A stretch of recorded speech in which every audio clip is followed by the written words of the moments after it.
하겠습니다. 찬미예수 269장입니다. 찬미예수 269장입니다.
할렐루야.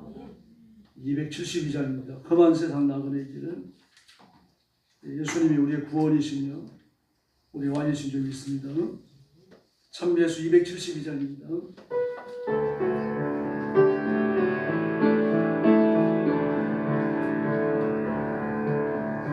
험한 세상 나그네 길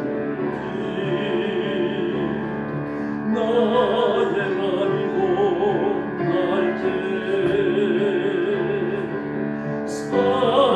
사랑 주의 손길 내 맘을 항상 부르리 어쩌니 나의 주님 내 맘에 기쁨 넘치네 나의 기쁨 나의 생명 저 손길 알고 주의 손을 내안고 나의 죄진 벗었네 영원토록 감사하며 널 주께 찬송 돌리리라 어쩌니 나의 주님 내 맘에 기쁨 넘치네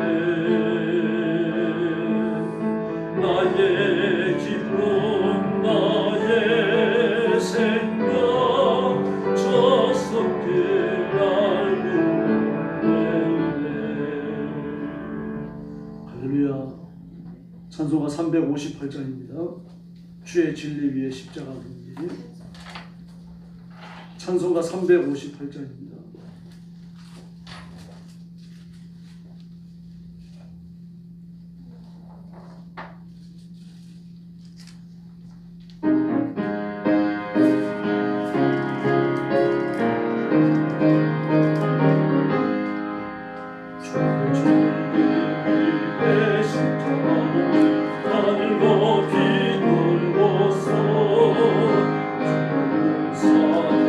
사대여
마귀의 악한 영들입니다.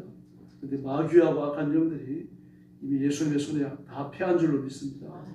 그래서 이번에서 나오는 것처럼 없이 하시며라고 했죠. 마귀를 없이 하시며 오늘 밤에 승리를 누릴 줄로 믿습니다. 360장 부르겠습니다. 찬송가 360장.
할렐루야. 361장 부르겠습니다. 가사가 가지고 있는 메시지 묵상하면서 찬송하시기 바랍니다.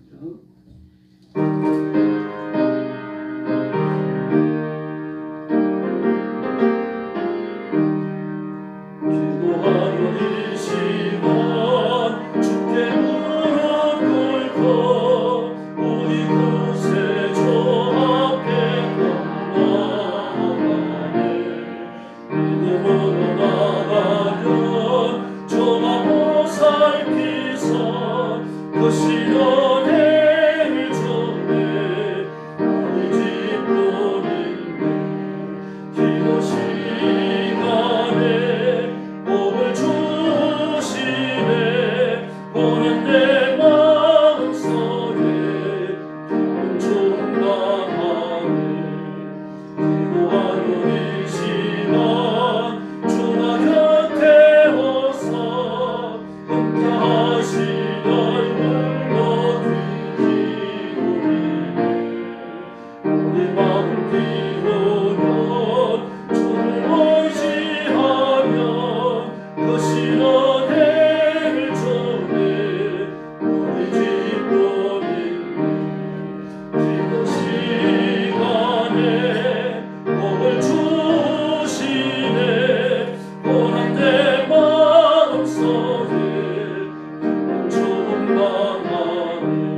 할렐루야. 이제 머리 숙여서 신앙 고백하겠습니다. 나는 전능하신 아버지 하나님 천지의 창조주를 믿습니다. 나는 그의 유일하신 아들 우리 주 예수 그리스도를 믿습니다. 그는 성령으로 잉태되어 동정녀 마리아에게서 나시고 본디오 빌라도에게 고난을 받아 십자가에 못 박혀 죽으시고 장사된 지 사흘 만에 죽은 자 가운데서 다시 살아나셨으며 하늘에 오르시어 전능하신 아버지 하나님 우편에 앉아 계시다가 거기로부터 살아있는 자와 죽은 자를 심판하러 오십니다. 나는 성령을 믿으며 거룩한 공교회와 성도의 교제와 죄를 용서받는 것과 몸의 부활과 영생을 믿습니다. 아멘. 자비로우신 아버지 감사합니다. 하나님이 우리를 이 거룩한 자리로 불러주시고 예수 그리스도의 고난과 십자가 묵상하며 예배하며 말씀을 받으며 기독케 하시니 감사합니다. 성령님 이 자리에 권능으로 임하여 저희들을 다스려 주시고 위로부터 충만히 임하는 하나님의 은총을 흡족히 누리는 귀한 시간이 되게 하여 주시옵소서. 오늘도 온 세계에 흩어져 복음 전하는 사랑하는 선교사님들, 주의 종들, 성도들을 기억하시고 그 가정과 가족을 보호하여 주시기를 원합니다. 재난과 핍박과 위기와 고난에서 지켜주시고 그 전하는 말씀들, 선포하는 말씀들이 영혼을 건지는 풍성한 결실로 나타나게 하여 주시옵소서. 자비하신 아버지, 오늘 밤도 저희들의 말씀을 나눕니다. 우리가 이 말씀을 나누며 은혜 받게 하시고 하나님의 음성을 듣게 하여 주시옵소서. 예수님의 이름으로 간절히 기도 올리옵나이다. 아멘. 하나님 말씀 봉독하겠습니다. 출애굽기 26장 1절부터 14절입니다.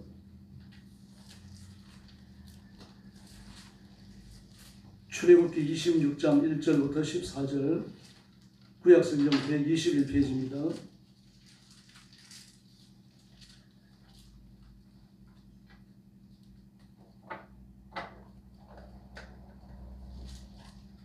한 절씩 교독하겠습니다. 1절 말씀 제가 먼저 봅니다. 너는 성막을 만들 때 가늘게 꼰 배실과 청색, 자색, 홍색 실로 그룹을 정교하게 수놓은 10포의 휘장을 만들지니 몇 포의 길이는 28규빗, 너비는 4규빗으로 각 포의 장단을 갖게 하고 그 휘장 5폭을 서로 연결하며 다른 5폭도 서로 연결하고 그 휘장을 이을 끝폭가에 청색 고를 만들며 이어질 다른 끝폭가에도 그와 같이 하고 휘장 끝폭가에 고 쉰계를 달며 다른 휘장 끝폭가에도 고 쉰계를 달고 그 고들을 서로 마주보게 하고 금갈고리 쉰계를 만들고 그 갈고리로 휘장을 연결하게 한 성막을 이룰지며 그 성막을 덮는 막 곧 제가 혼자 다 읽어요. 7절 말씀 읽어주세요.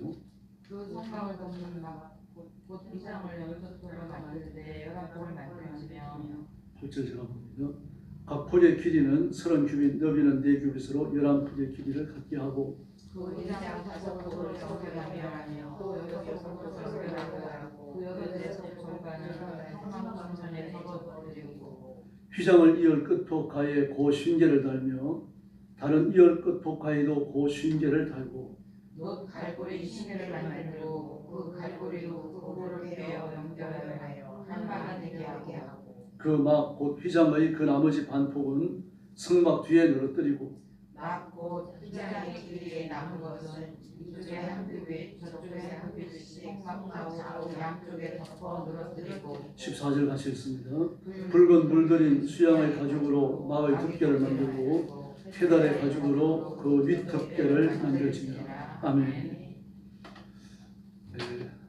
출애굽기 26장에서 하나님께서는 하나님의 성막을 덮는 막 천장, 그 천장을 어떻게 만들 것인지를 보여주시고 또 골격을 이루는 널판들, 그리고 성소와 지성소를 구별하는 휘장, 성막 문을 만들 구체적인 시장을 말씀해 주셨습니다.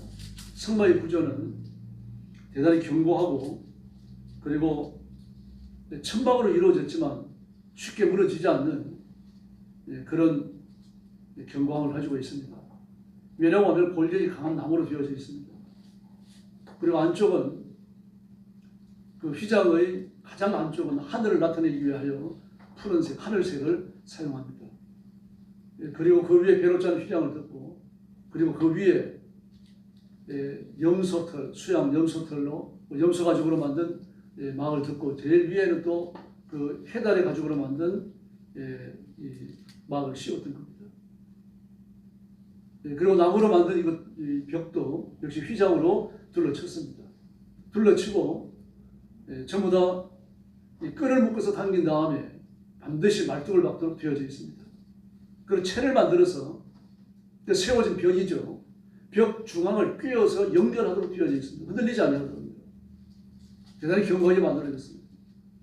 나무로 만든 골격을 휘장으로 덮고, 그 위에다 대고 수양의 가죽으로 덮고 해달의 가죽으로 덮고, 그리고 또 면도 역시 휘장으로 덮고, 그리고 갈고리를 달아가지고 늘어뜨려서 전부 다 세 곳을 잡아당겼습니다. 천장에서 한번 잡아당기고, 말하자면 추리에 해당되는 거죠. 그게 잡아당기고, 이 벽을 세워놓은 벽 중앙을 한번 잡아당기고, 그 다음에 화부를 한번 잡아당기고, 그리고 제일 밑에는 은으로 만든 이 판을 만든 다음에 거기에다 촉을 만들어가지고 꼽도록 되어져 있습니다. 그리고 쉽게 무너지지 않습니다. 바람이 불면 날아가지 않느냐. 뭐 캠핑장에서 치는 천막 같은 날아가겠죠. 성방은 그렇지 않았습니다. 그런 걸 다 고려한 거죠. 이 성방은 하나님의 지혜의 결산입니다. 그래서 성막은 그 구조의 특성상 쉽게 뜯고 세울 수 있습니다. 그러나 함부로 날아가지도 않았던 겁니다. 1절부터 6절까지는 성막을 말했고요. 7절부터 14절까지는 성막 덮개를 말합니다. 우리가 읽지 않았습니다만 15절부터 30절까지는 널판을, 31장부터 37장까지는 휘장을 이야기합니다. 그러므로 성막의 중요한 의례가 26장에 다 기록되어져 있습니다. 이렇게 하고 하나님은 성막 안을 성소와 지성소로 나누게 하셨습니다. 지성소에는 이 서쪽에 성전의 의례와 비슷합니다. 서쪽에 빵상과 그리고 진설병 놓는 상과, 그 진설병 놓는 상과 그리고 등대를 두개끔 되어져 있습니다. 그 성수와 휘장을, 성수와 지성소를 나눈 휘장 앞에는 이 등대를 놓게끔 되어져 있습니다. 향을 피우는 향로를 놓게끔 되어져 있습니다. 그 제사장은 들어와가지고 3번제를 드리기 전에 반드시 분향을 해야 되고, 그리고 등을 켜고 등을 끄는 일을 합니다. 아침에는 등을 껐고 저녁에는 등을 켰습니다. 일주일에 한 번씩 안식일날 반드시 진설병, 그때 병자를 썼습니다. 빵자를 써야 되는 겁니다. 빵병자를 써야 됩니다. 빵병자도 있죠. 빵이라고 생각하셔야 됩니다. 그 진설병 빵으로 물려내 갖고 왔고, 그 진설병을 일주일 내내 뒀지만요, 상하지 않습니다. 이것이 성전 안에서 일어나는 10가지 기적 중에 하나입니다. 그 성전에 물려나온 빵을 누가 먹느냐? 제사장이 먹습니다. 남으면 묻어야 됩니다. 거룩한 자리에 묻어야 돼요. 그런데 이 빵을 누가 얻어 먹습니까? 다윗과 다윗의 그 신복들이 그 빵을 먹죠. 아주 희귀한 일입니다. 빵이 남는다 그래서 배로 불러 모든 사람이 그걸 나눠주는 건 아닙니다. 성전을 찾아왔기 때문이고 제사장이 자비를 구했기 때문입니다. 그 제사장은 하나님을 대신해서 먹는 것을 허락하는 거죠. 왜 그렇습니까? 제사를 드리는 것도, 진설병을 물러내는 것도, 그리고 진설병 빵을 대제사장이 먹는 것도 전부 다 사람을 살리기 위해서입니다. 죄인을 살리기 위해서. 그 큰 그림을 잊어서 안 되는 거죠. 그 성전은 하나님이 계시는 겁니다. 지성소에 들어가면은 법궤가 있죠. 법궤, 언약궤 그렇게 불렀습니다. 법궤 뚜껑을 시온좌, 속죄서 그렇게 불렀습니다.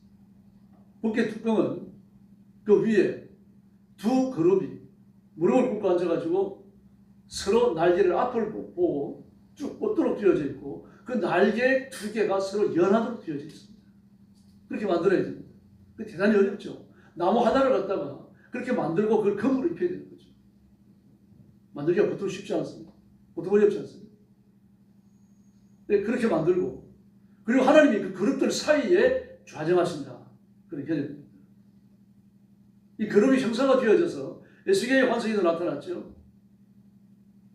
바퀴가 있고 네 바퀴가 있고, 바퀴 안에 그룹이 있고, 그룹 안에 이 바퀴나 그룹이나 전부 다 영광의 구름으로 둘러싸여져 있습니다. 불타는 구름, 쇠케나 구름, 아주 불붙는 구름이라고 하죠. 뜨거운 그런 구름이 아니에요. 거룩한 불, 하나님의 영광으로 충만한 불을 말합니다. 그리고 그 안쪽에, 제일 안쪽에 인간의 형상을 가진 밝은 광채로 빛나는 하나님이 계셨습니다. 하나님이 자신을 계시하는 모습이 점점 더 커져가는 것을 알 수가 있죠. 모세는 하나님의 등을 보았습니다. 그 나머지는 그 이후로는 하나님을 뵙지만 꿈에서 뵙습니다. 대화를 나누기도 합니다. 음성을 듣기도 합니다. 그런 정도였어요. 근데 에스겔은 어떻습니까? 하나님의 영광의 임재를 두 눈으로 보죠. 이스라엘도 마찬가지입니다. 영광의 임재를 두 눈으로 봅니다. 모세와 같이 하나님의 등을 보는 것이 아니라 하나님의 임재 전체를 봅니다. 이 하나님이 자기 자신이 어떤 분이신지 그 성도들에게 나타내고 싶어 하시는 그 하나님의 마음을 우리가 읽을 수가 있습니다. 그 성전은 하나님이 계시는 곳이고 그래서 하나님의 집입니다. 하나님을 만나려면 여기로 와야 돼요. 성전으로 와야 합니다. 그 성전을 두 개를 지을 수 없습니다. 예수님이 한 분이신 것처럼 성전도 반드시 한 개입니다. 인간은 죄인인데 그 죄를 사하는 기능이 하나님의 성전의 중요한 기능입니다. 그래서 성전의 핵심적 요소는 법궤이며 그리고 번제단입니다. 법궤가 없거나 번제단이 없으면 성전이 아닙니다. 법궤를 거치는 자만이 성전에 들어갈 수 있기 때문입니다. 성전 안에 앞에 있는 성전 정문으로 들어가 성전 정문이죠. 성전 정문 휘장, 그 휘장 앞에 반드시 물두멍이 놓이게 되어 있습니다. 그 물두멍에 손을 씻어야만 상번제를 위해서 성소에 들어갈 수가 있었고 그 물두멍에 손을 씻어야만 반드시 그 번제단에서 제사를 침례할 수가 있었고 레위인들도요. 짐승을 잡는 일, 각 드는 일을 도울 수가 있습니다. 이 전부 다 통째로 그리스도입니다. 번제단이 그리스도이고 물두멍이 그리스도입니다. 성전 안에 들어가서요. 진설병 빵이 그리스도입니다. 7개 금등대가 바로 그리스도입니다. 분양하는 향로가 그리스도입니다. 전부 다 지성소에 이르기 위해서 그리스도를 통과해야 되는 거예요. 번제단에서 번제를 살라야 하고 그리고 성소 안에 들어가가지고 그 그리스도를 상징하는 구약의 성경들을 통과하고 그 다음에 휘장을 열고 지성소에 들어가서 아버지 앞에 무릎을 꿇는 겁니다. 성전의 목적은 죄를 거룩하게 만드는 겁니다. 바로 거룩하게 만드는 정치가 번제단입니다. 아담과 하와는 에덴 동산에 죄를 짓고 쫓겨납니다. 근데 창세기 3장을 뭐라고 말합니까? 그들이 쫓겨난 그 다음에 뭐라고 기록합니까?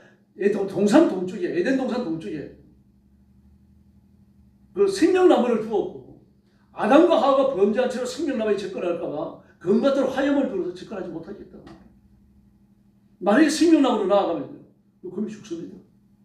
못 갑니다. 그 검을 생명나무에 가려고 하면 영생을 얻기 위해 가는 건데 검을 통과하는 순간 죽어버리는데 뭐 갈 필요가 뭐 있습니까? 가야 소용없는 거죠. 도중에 끝나는 거죠. 바로 이것이 구원의 의미입니다. 성전의 의미입니다. 그래서 그 죄인이 두루두루 화염검을 통과해서 생명나무에 가서 생명나무의 열매를 따먹고 영생을 얻는 장치, 그게 성전이에요. 그럼 두루두루 화염검, 검 같은 화염, 이 저주, 이 엄청난 심판, 누구도 피해갈 수 없는 심판, 이걸 피하게 하는 장치가 번제단에 드려지는 제사입니다. 제사가 몇 가지입니까? 5가지로 그러세요. 첫 번째가 뭡니까? 번제요. 정신이 절반 나간 것 같습니다. 번제, 속죄제, 속건제, 그리고 화목제, 화제, 화목제, 전제 이렇게 있습니다. 하나님 앞에 죄를 지으면 속죄제를 드려야 합니다. 그 다음에 저는 다시는 죄를 짓지 않겠습니다. 그런 결심하는 의미에서 번제를 드립니다. 내가 하나님 앞에 속죄, 내 죄를 속하는 제사를 드리고 다시는 죄를 짓지 않겠다고 맹세까지 했으니까 하나님과 우리 사이에 화목이 이루어졌다는 것을 확인하는 제사가 뭡니까? 이 화목제입니다. 그 제사는 보통 3가지 한 세트를 드리는 겁니다. 3종 한 세트예요. 돈이 없는 사람은 어쩔 수 없습니다. 그렇게 드려야 되는 겁니다. 그래서 로마서에서는 예수님의 제사를 뭐라고 말합니까? 화목제라 불러요. 속죄제라 그러지 않습니다. 하나님께서 우리가 죄를 용서해 주세요. 예수님의 십자가를 모시고 제 죄를 좀 용서해 주십시오. 그렇게 해서 우리의 죄를 용서했다고 하더라도 이렇게 말도 안 듣고 기회만 있으면 죄를 짓고 그런 인간이 돌아가지고 그러나 갑자기 기독교인이 되겠다고 결심을 했는데 오냐 내가 용서해 주마 그랬지만 하나님도 감정이 있으시잖아요. 예를 들어서 그렇다는 얘기입니다. 그 끌적지근한 감정을 유화시키는 게 뭡니까? 이게 화목제입니다.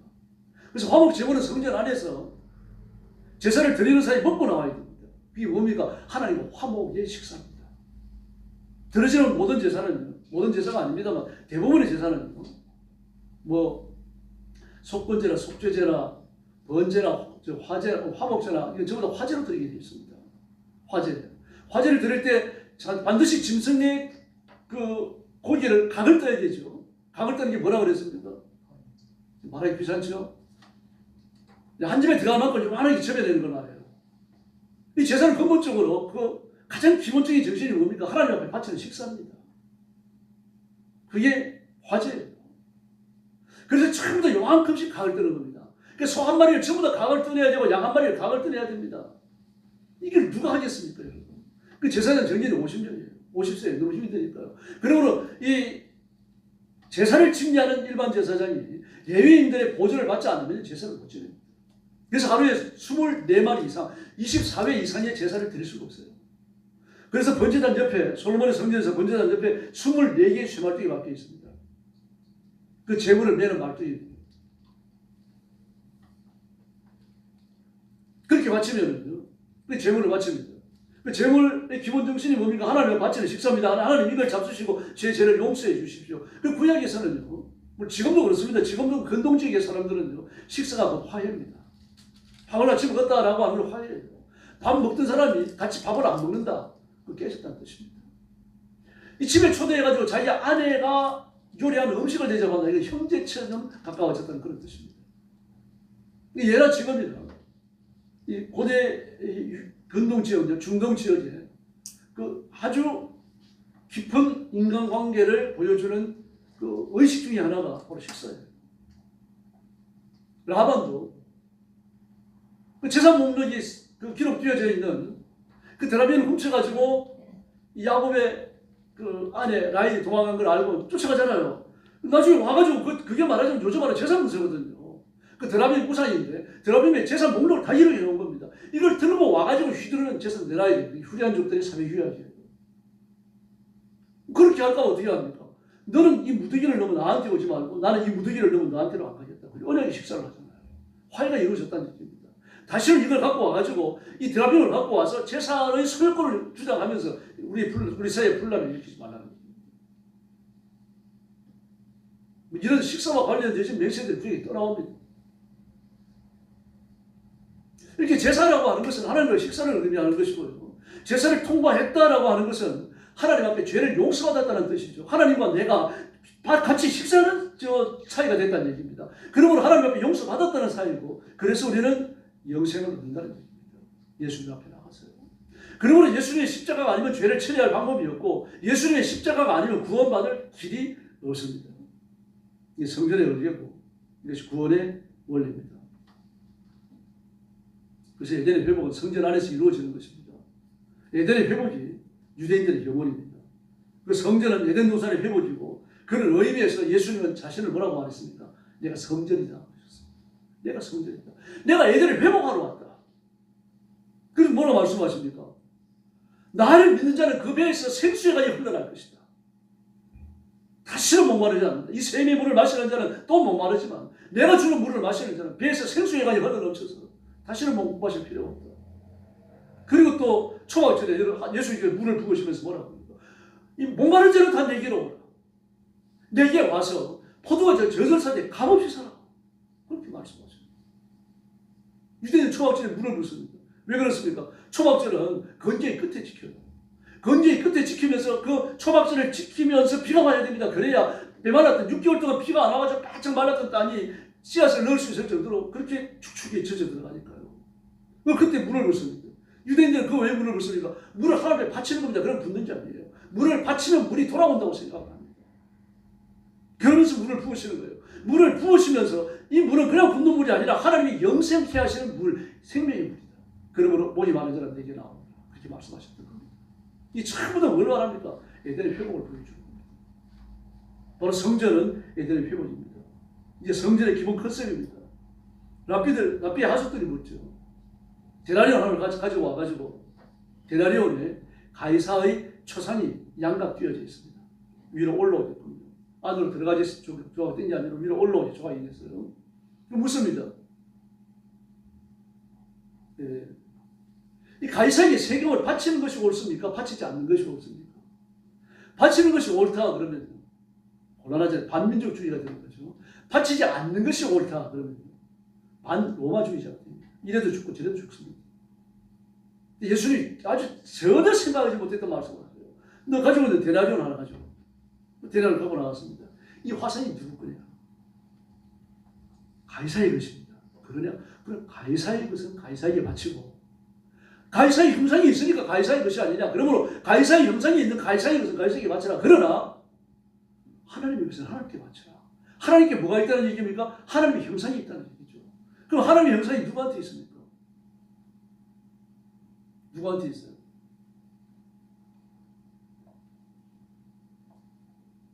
저는 또 너무 많이 잡숴가지고 지금 10번 좀 온 것 같아요.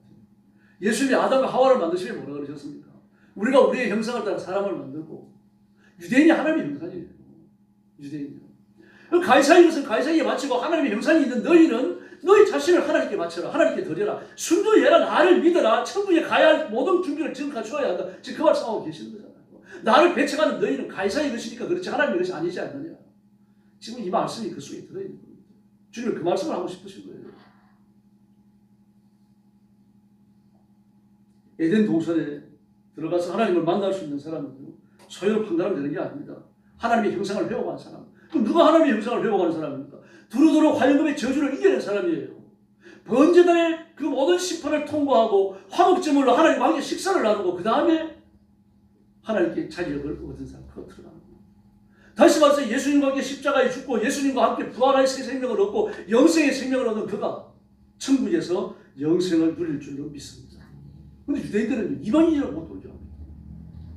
창기라고 못 들어오게 합니다. 죄인이라고 못 들어오게 합니다. 장인이라고 못 들어오게 하고요. 흉측한 질병을 가졌다고 못 들어오게 합니다. 무조건 못 들어옵니다. 왜 그렇습니까? 하나님은 완전한 분이십니다.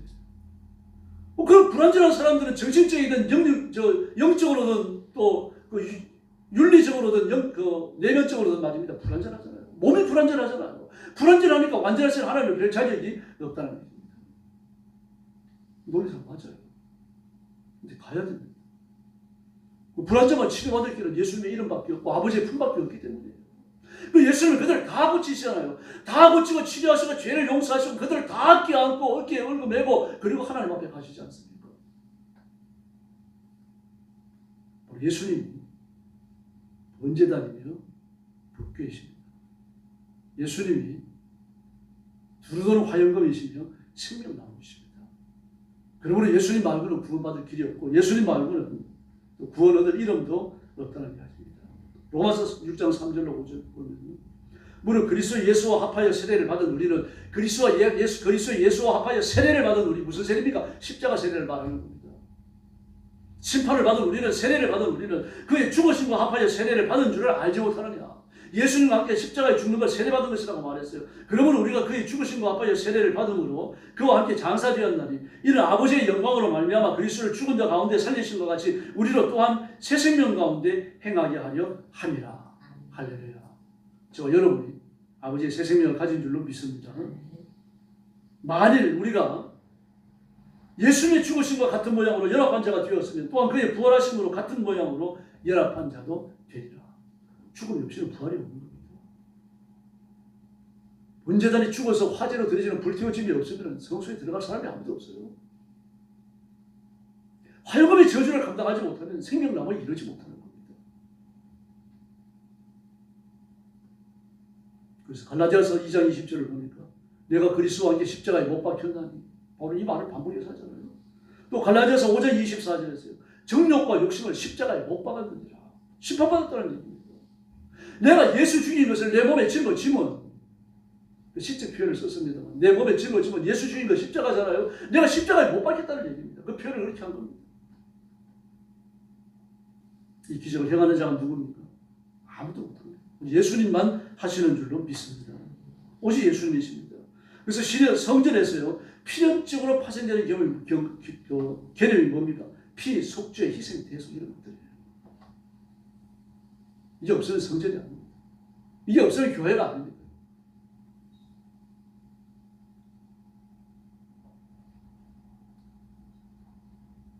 이름을 제가 잊어버렸는데요. 예. 개그맨 유명한 사람이 있습니다. 그 뮤지컬 배우이기도 했고 노래 잘했어요.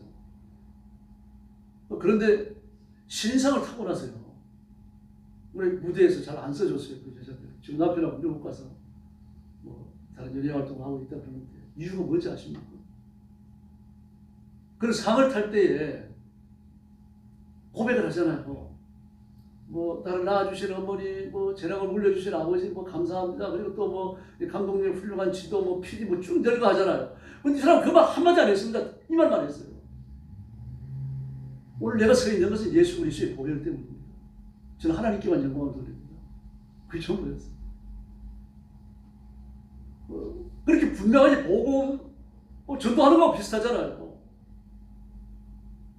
그는 정말로 그 신실한 그 그리스도인이었어요. 뭐 이 남자 저 남자 안 만났습니다. 결혼을 앞두고 한 여자가 만난 거죠. 한 남자가 만난 거죠. 신앙을 똑바로 가졌어요. 그런데 신앙을 분명하게 표시하고 나니까 일을 안 주더라고요. 개콘에서도 슬슬 밀어내고요. 뮤지컬에서도 밀어내고 아주 힘들었을 겁니다. 여러분, 우리가 예수 믿는 이 컨셉, 나는 예수 믿고 하나님의 백성이고 그리스도인이라고 하는 이 모습, 이 모양, 이 스타일을 간직해야 할 줄 믿습니다. 왜 그렇습니까? 예수님과 함께 십자가에서 죽었고 예수님과 함께 살아났기 때문입니다. 그래서 시 36편 8절을 보니까 그들이 주의 집에 있는 살진 것으로 풍족할 것이라 주께서 주의 복락의 강물을 마시게 할 것이라. 할렐루야. 이 복을 이미 받았고 앞으로 누리게 될 줄로 믿습니다. 이처럼 성전과 예전을 중요시합니다. 하나님은 성전을 통해서만 자신에게 오게 하셨고요. 그런 의미에서 예수님은 성전의 문입니다. 요한복음 10장에서 예수님이 이렇게 말씀하십니다. 내가 진실로 너에게 말하노니 나는 야의 문이라. 난 야의 문이라. 나보다 먼저 온 자는 절도의 강문이 양들이 듣지 아니할 것이라. 나는 문이니 나로 말미암아 들어가는 자는 들어가면서 꼴을 얻고 나가면서 꼴을 얻으리라. 예수님이 생명이시라는 얘기죠. 생명의 문입니다. 예수님이 아니면 그분이 십자가와 부활이 아니면 영생을 얻을 사람도 없고 천국에 이를 사람도 없는 겁니다. 번제단이 저주를 피할 길도 없고요. 두루두루 활금의 저주를 피할 길도 없고 생명나무에 이를 수도 없고 천국에 이르지 못합니다. 여러분 예수 믿으시니까 정말 잘하신 겁니다. 그 믿음을 끝까지 지키시기를 바랍니다. 아멘. 크게 하십시오. 그 믿음을 끝까지 지키시기를 바랍니다. 예수 믿는 걸 누구한테도 여러분 부끄러워해서는 안 됩니다. 이보다 더 큰 자랑거리가 어디 있습니까?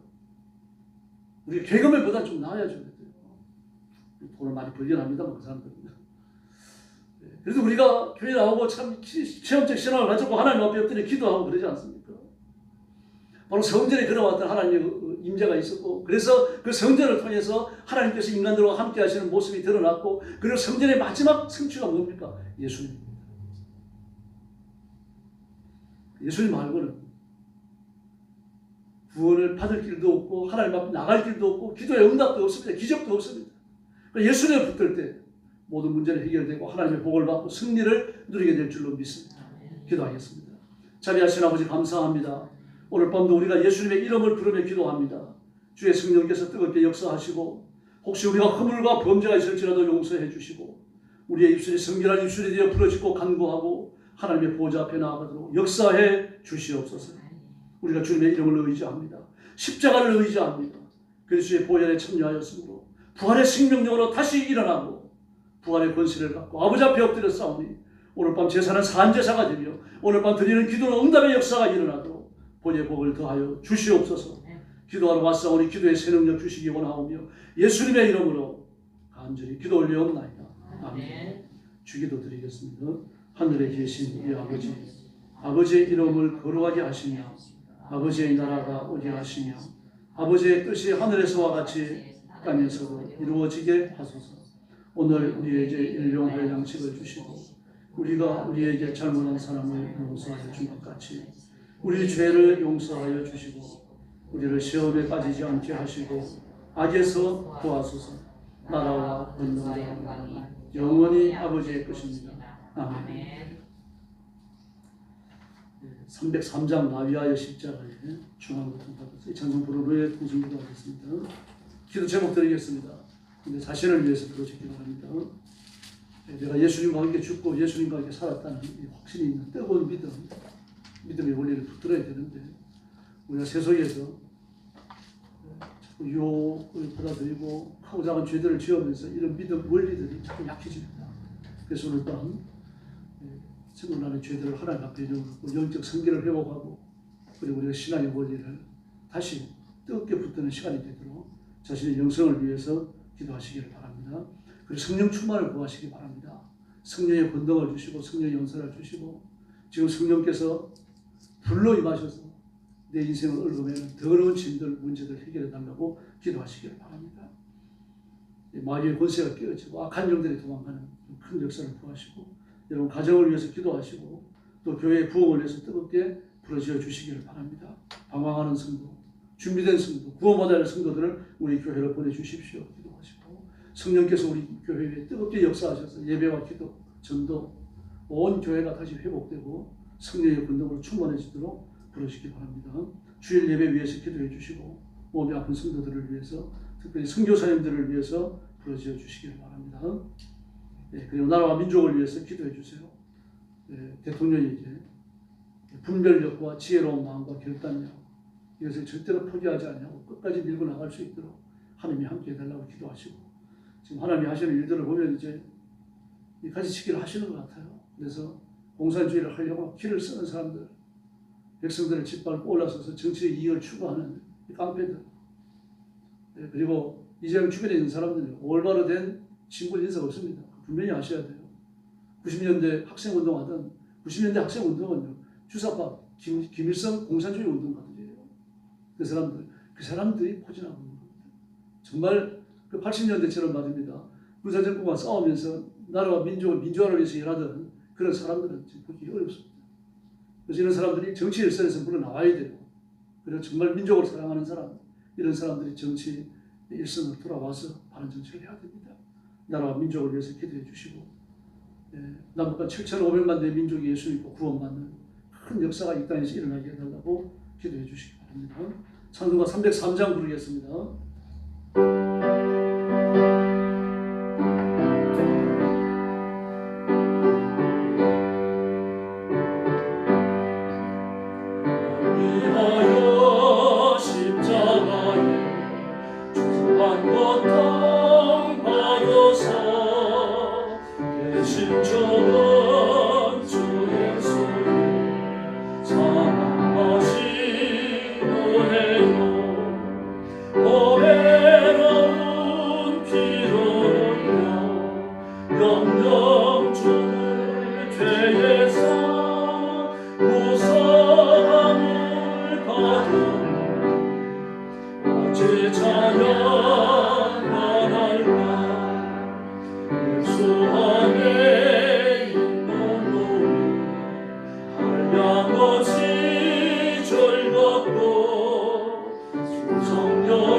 자비하신 아버지 감사합니다. 오늘 아침도 주 앞에 와서 엎드립니다.